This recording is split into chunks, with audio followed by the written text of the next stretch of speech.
Itong marinated chicken po ay binabad ko lang sa oyster sauce and then black pepper at maraming garlic po.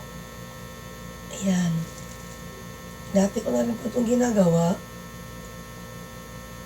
Kaya I wish everyone will enjoy my barbecue.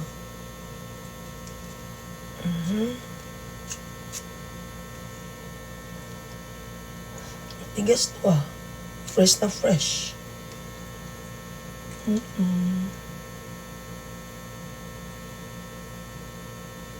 Ayan po. Ayan. Continue lang po gagawin ko nito. Ayan.